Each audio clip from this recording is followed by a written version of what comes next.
pui ahung en sukta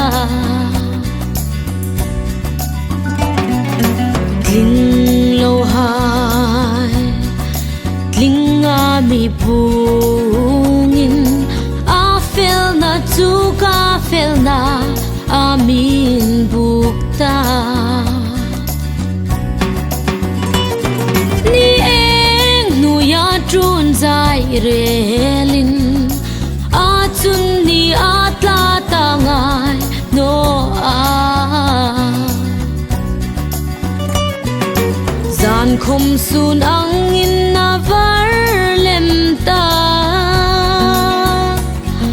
Ka shing nun nghe Beram te ing pa kim sa tunin Lim top ni reng no ni Kan zina tôi te sungin mi soi sel tu le neng de hai ta ding e ya dam na ding alal pa bel rut amang e in na min ngir sukta si a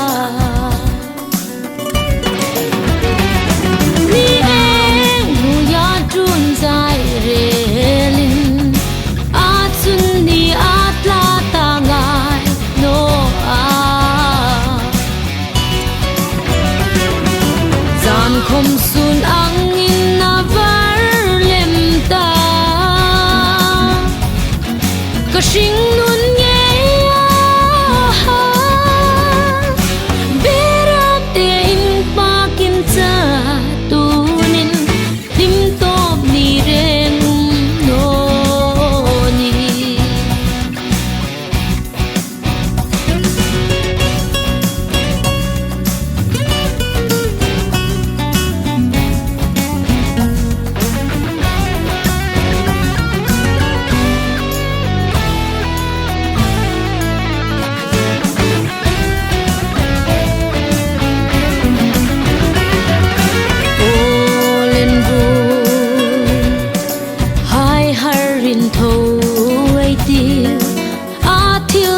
Thấy na hi sor zai re lei ti